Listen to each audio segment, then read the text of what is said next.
They told us this system was about fairness, that the world was built on rules, on order, on mutual respect.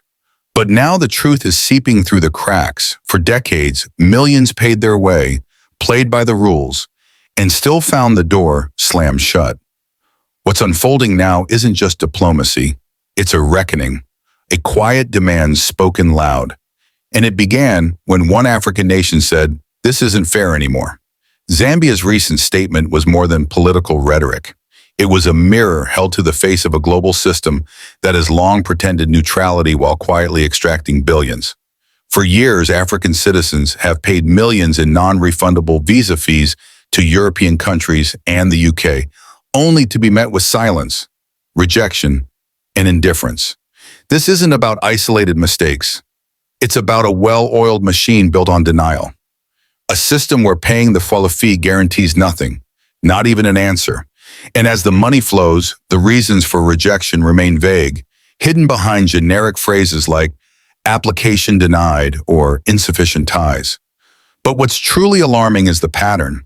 In 2024 alone, African citizens lost more than 120 million in visa fees, money paid for hopes that went nowhere. No travel, no refund, just loss. Imagine this model anywhere else. Imagine paying for a service you never receive and being told nothing can be done. Yet this has become routine for many African families. And for too long, no one questioned it. Until now. The recent announcement by Zambia's leadership signals a shift, not just in tone, but in power. It's the first time a sitting president has publicly demanded reimbursement for these silent transactions. And that demand has broken the surface of global diplomacy. Because behind those visa applications lie more than paperwork. They carry dreams of reunions, business partnerships, medical treatments, and opportunities. When those dreams are denied without reason, the damage is both financial and psychological. A startup founder in Nigeria denied entry to a tech conference. A Congolese woman refused a medical visa. A Kenyan artist turned away after an international invitation. These aren't rare exceptions. They are normal stories, and they tell us something deeper about how global mobility really works. This isn't just about border control, it's about economic filtering. Rejection isn't an unfortunate outcome, it's a revenue stream. The more people who apply and get denied, the more the system profits. And as rejection letters pile up, so do the psychological scars. Repeated refusals create a message that is internalized. You are not wanted, your passport is a barrier, and your future is conditional. That's the unspoken toll of this structure. And Zambia's decision to speak out has forced others to listen. It challenges not only the legitimacy of the system, but its moral foundation. Why should one side pay endlessly while the other side remains unaccountable? Why is access to the world dependent not on qualifications, but on where your birth certificate was printed? These are the questions now echoing in diplomatic chambers. And for the first time, the world is being asked to answer. The visa system as it currently stands has become less about travel and more about control. For many African applicants, it is no longer a process of permission. It is a transaction with no product. You pay, you submit, you hope, and you wait. And more often than not, you are denied. Not because of who you are or what you have done, but because of what your passport implies. These denials don't come with real explanations. They arrive as templated emails or cold rejection letters with no appeal process, no accountability, no conversation. Just a decision, final and untouched. Yet the money is already gone, and so is the opportunity. Multiply that by hundreds of thousands of applicants each year, and what emerges is not a system designed to serve. It is a business model, one that turns hope into income. Imagine a world where fast food chains charged you for meals they never served. Imagine a school taking tuition from students they had no intention of admitting. Outrage would follow, lawsuits, protests. But when it comes to African travelers seeking entry into Europe or the UK, the system has normalized this imbalance. Why? Because the structure was never designed to be fair. It was built to filter and to profit, and the costs go far beyond money. Families are separated, youth are discouraged, Entrepreneurs miss global opportunities. Students lose scholarships. Over time, a continent begins to internalize rejection. It becomes a cycle of learned helplessness. The message is subtle but persistent. You're not welcome. Not because of your character, but because of where you come from. And still, most African nations have remained open, welcoming tourists, offering visas on arrival, hosting diplomats, and signing trade deals with smiles. Zambia's demand now challenges that tradition. It asks a powerful question. If our people are treated like outsiders, why should we keep treating yours like honored guests? This isn't retaliation. It's a rebalancing, because while African nations rolled out red carpets, what they received in return were barriers. While they offered hospitality, they were met with suspicion. While they granted access, they were denied it. At the heart of Zambia's stance is something deeper than policy. It's about dignity. It's about reclaiming voice in a system that was never built with Africa in mind. For decades, Europe has justified these imbalances under the guise of security or migration control. But now those explanations ring hollow, because the numbers don't lie. The rejection rates are highest for African nations, some surpassing 47%, while nations like the US or Japan see rejection rates below 10%. Same forms, same fees, radically different outcomes. The conclusion is hard to ignore. This isn't neutral processing. It is selective access, a system based on assumption rather than fact, on risk profiles rather than people. And for the first time, African voices are naming it, not with outrage, but with reason, not with protest, but with policy. Zambia's call for refunds is not a scream, it's a statement, a calculated, courageous one, and it has shaken the silence. For those watching from abroad, it may seem small, a refund demand, a minor diplomatic gesture, but for many Africans, it is something else entirely. It is validation. It is the first sign that the world may finally begin to reckon with the double standards it built and defended for far too long. And perhaps, most importantly, it is a reminder that Africa is not powerless. It never was. There's a quiet cruelty in how this system operates, one that doesn't shout or strike, but simply denies and deletes, a silent erasure wrapped in formal language. Your visa has been denied. No why, no chance to clarify, no discussion, just a sterile sentence and an irreversible outcome.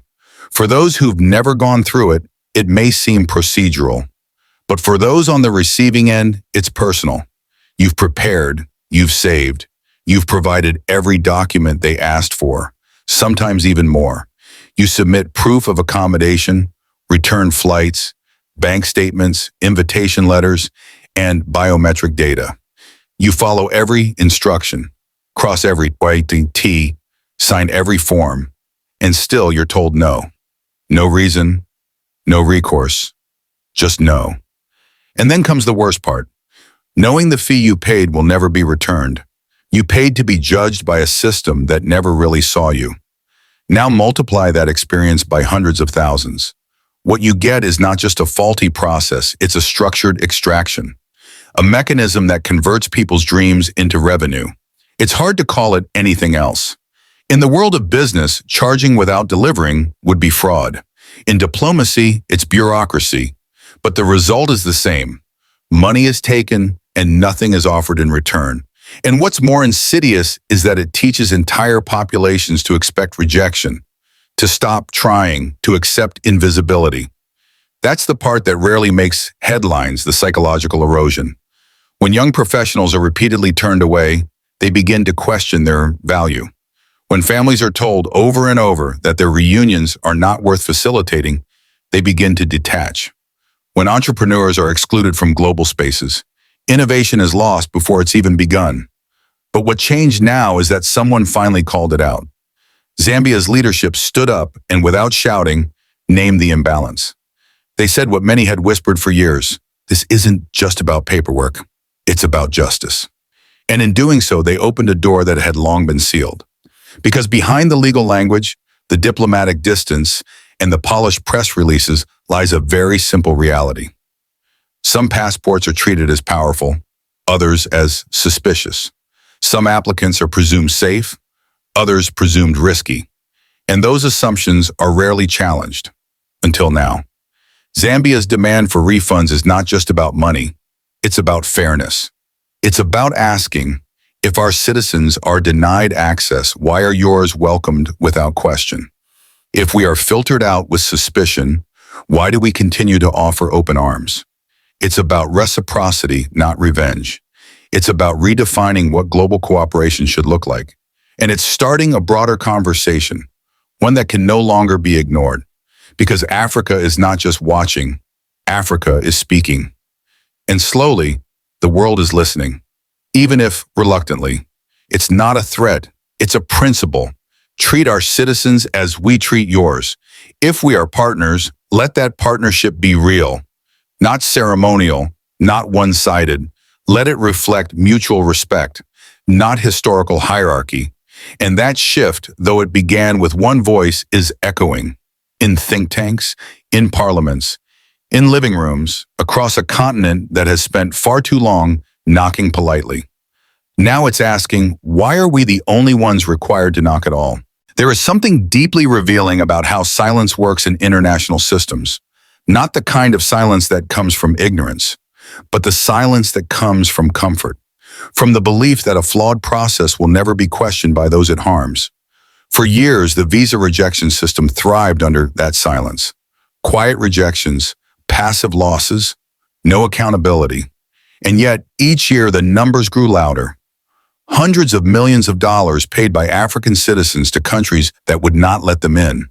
No outrage, no compensation, just empty courthouses and full coffers. And in this silence, a kind of normalization took hold. Rejection became routine. Disappointment became expected. But now that silence is cracking. Zambia's statement is not just a political maneuver. It is a cultural rupture, a refusal to be quiet anymore. And that refusal is contagious. Already voices across the continent are amplifying the message. Fairness is not a favor, it's a right.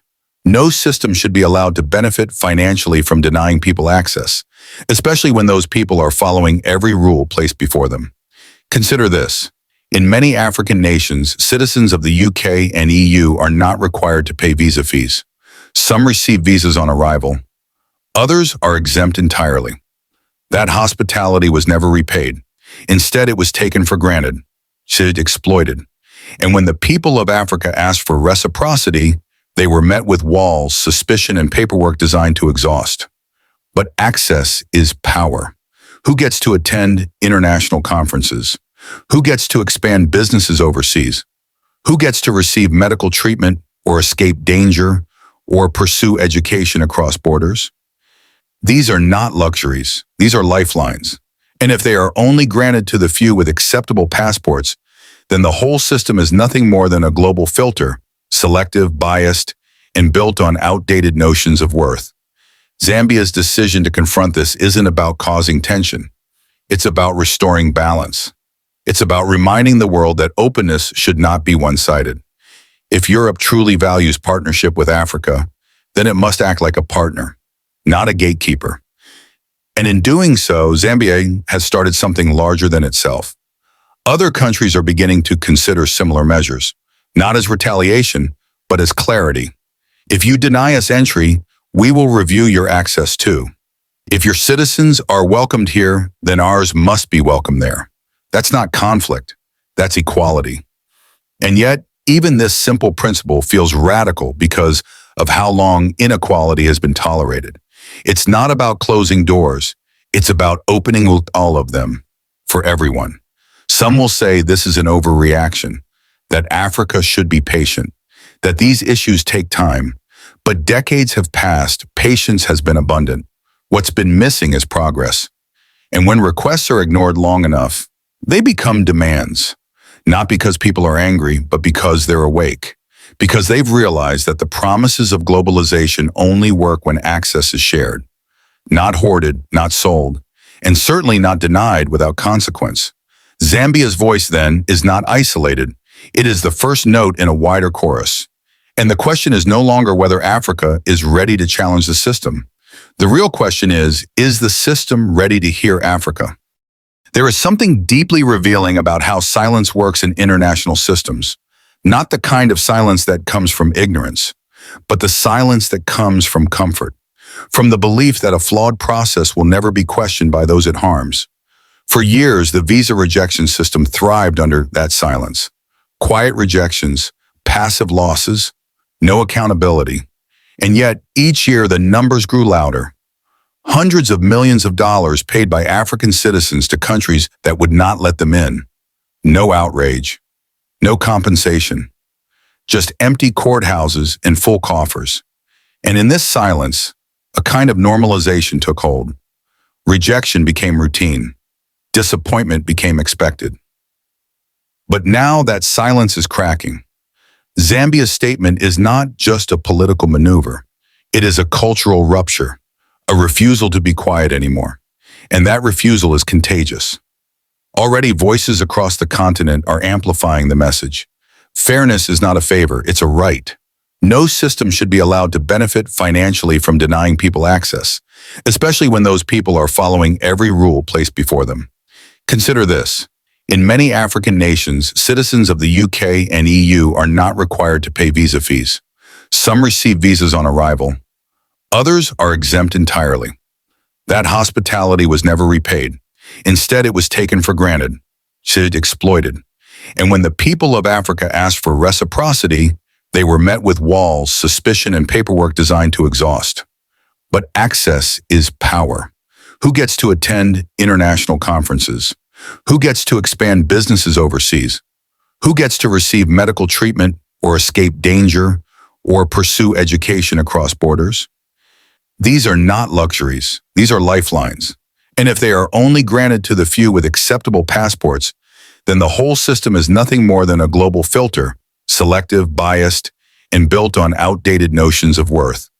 Zambia's decision to confront this isn't about causing tension. It's about restoring balance. It's about reminding the world that openness should not be one-sided. If Europe truly values partnership with Africa, then it must act like a partner, not a gatekeeper. And in doing so, Zambia has started something larger than itself. Other countries are beginning to consider similar measures, not as retaliation, but as clarity. If you deny us entry, we will review your access too. If your citizens are welcomed here, then ours must be welcome there. That's not conflict, that's equality. And yet, even this simple principle feels radical because of how long inequality has been tolerated.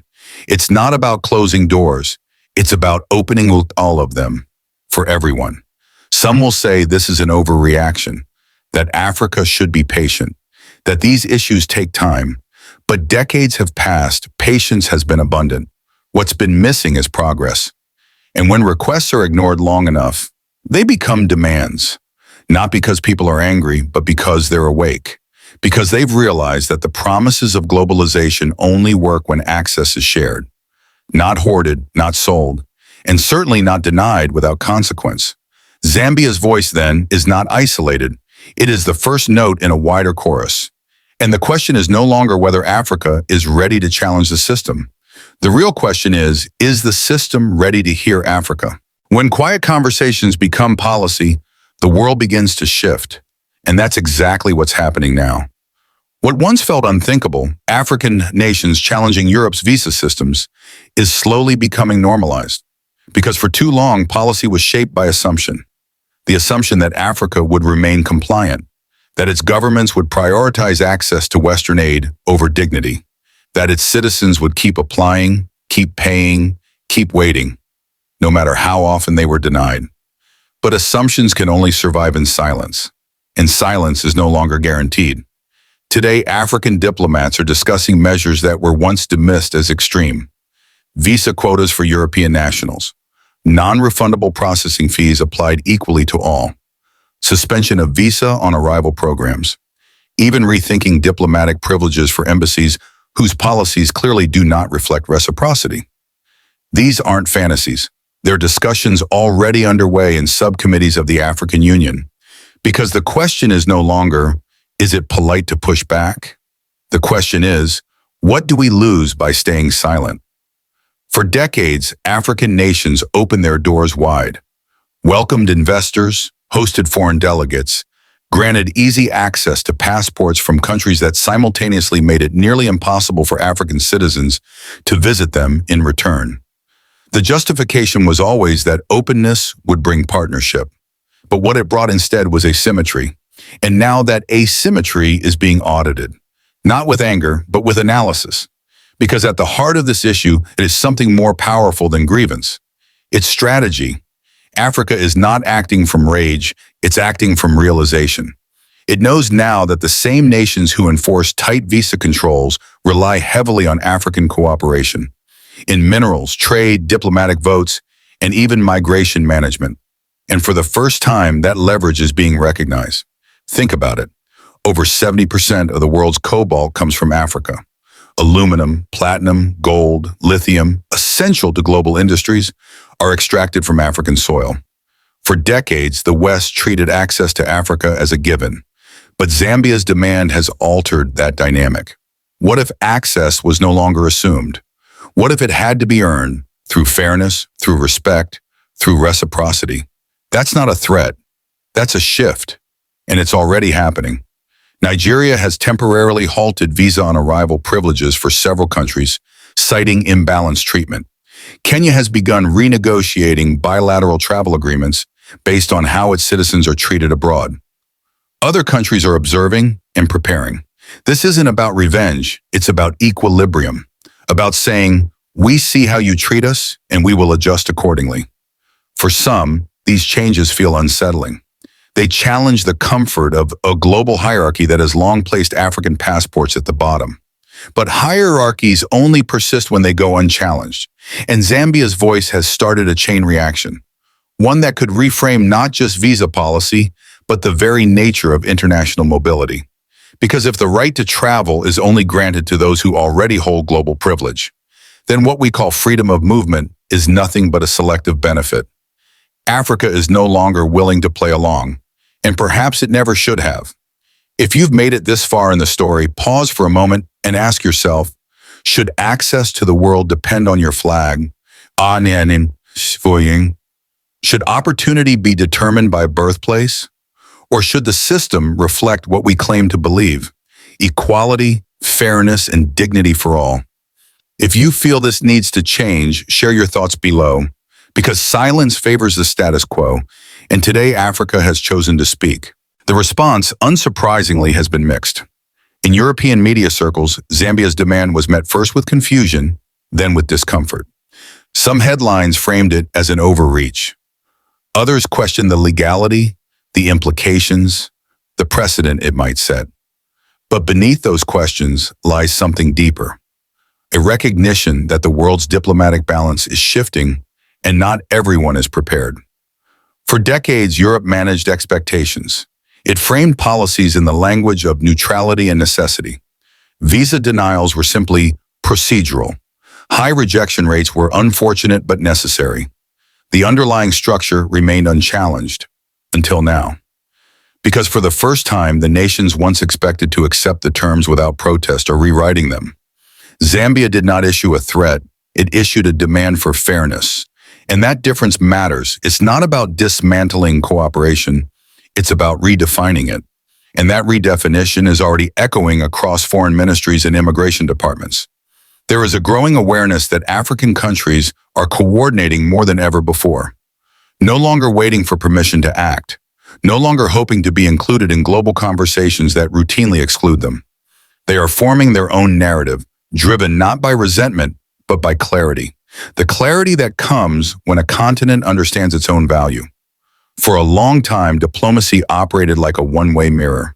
African nations were expected to be transparent, open, accommodating, while their counterparts remained opaque, guarded, and entitled. That imbalance bred dependency, and dependency eroded dignity. Now, however, the mirror is cracking, and the image reflected back is not one of subservience but sovereignty. Countries like Ghana, Senegal, and Botswana are reportedly exploring new visa frameworks tied to reciprocal access. Some are considering fee structures that mirror those imposed on their citizens abroad. Others are proposing new vetting standards for foreign embassy operations. This isn't chaos, it's calibration. a way to ensure that generosity is no longer exploited and that access to Africa is treated with the same scrutiny often imposed on Africa. And what's most remarkable is the calm with which it's happening. There are no loud ultimatums, no fiery condemnations, just policy, thoughtful, intentional policy.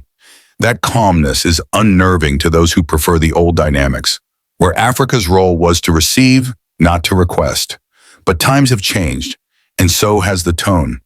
International institutions that once dismissed African concerns as marginal are beginning to issue cautious statements. Panels are being convened.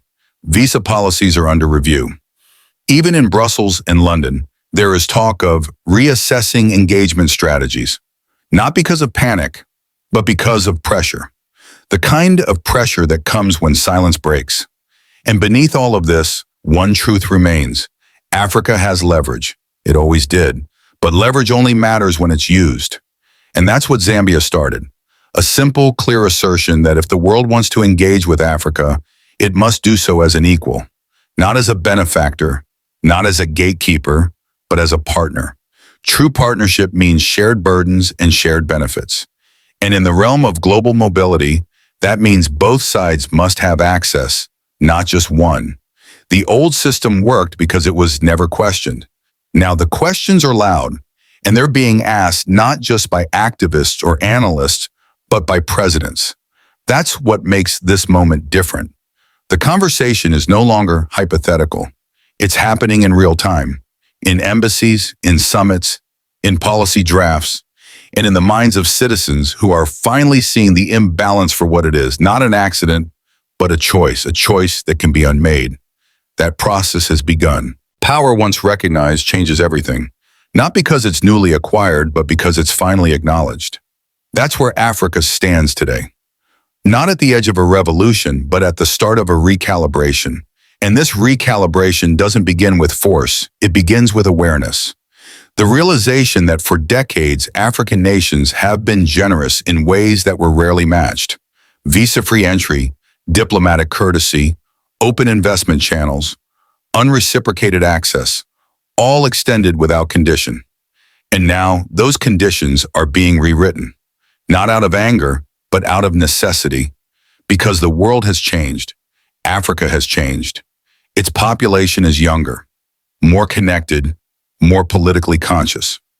Its leaders are increasingly drawn from a generation that doesn't carry the deference of the past. And its citizens, those who've been rejected, ignored, or delayed by foreign systems, are now demanding to be seen. Zambia may have spoken first, but it will not speak alone. Because across the continent, governments are beginning to understand that access is a negotiation, not a gift. And when negotiation is one-sided, it becomes extraction. That's what visa systems have been, structured extraction under the pretense of process. But now the process is being questioned. And with that questioning comes responsibility. For years, Europe and other Western nations dismissed complaints about mobility restrictions by citing security, overstay risks, administrative capacity. But those same nations welcomed visitors from other parts of the world with open arms. Why? Because the system was never just about paperwork. It was about perception. And African travelers were too often perceived not as guests, but as risks. That perception shaped policy, and policy shaped pain. Business leaders missed deals. Students missed graduations. Families missed funerals. And through it all, African nations kept welcoming foreign visitors, kept trusting that generosity would be returned. It rarely was. But today, that cycle is being examined. And what emerges from that examination is a quiet but powerful understanding. We do not need to accept conditions that diminish us. We do not need to facilitate access for those who deny ours. Reciprocity is not retaliation, it's realism. And realism is rising. Already, some embassies are reporting increased scrutiny. African officials are beginning to ask detailed questions about how visa fees are collected, where data is stored, how decisions are made. These questions are not confrontational, they are overdue. Because for a system that has generated billions in non-refundable fees, accountability has been almost non-existent. That may be changing. African policymakers are now discussing regional visa strategies, aligning standards, sharing information, coordinating responses. If one country is mistreated, the others will know. If one government's citizens are unfairly restricted, the response may not come from just one capital, but from many. That is continental awareness in action. And it's the kind of cooperation that could transform not just mobility, but diplomacy itself. Imagine a world where African nations speak with one voice on access and equality, where standards are mutual, where value is recognized, not assumed. That world is no longer imaginary. It's being built, policy by policy, voice by voice. And with each declaration, each demand, each diplomatic recalibration, Africa steps closer to the global parity it has long deserved. Not by shouting, not by begging, but by acting with clarity, coordination, and confidence. If you've followed this far, ask yourself, what does true equality look like in global movement? And more importantly, who gets to decide? There is a question now resting on the table of global diplomacy, one that no one in Brussels, London, or Paris expected to face so soon. What happens when Africa stops waiting? What happens when hospitality is no longer unconditional? What happens when generosity is no longer a given, but a policy, just like every other?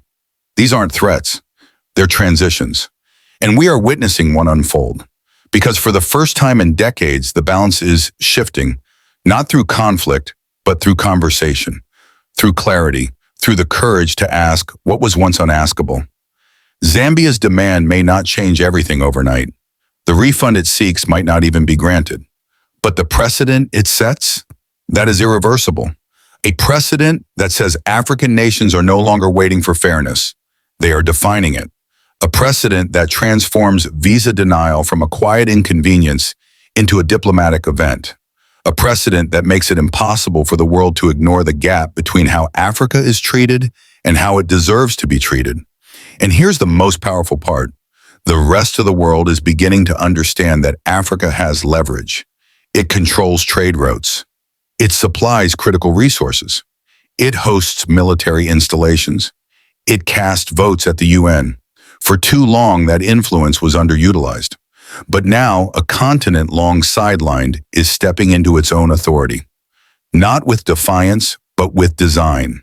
It is planning, coordinating, building alliances not just across borders, but across purpose. And that purpose is clear.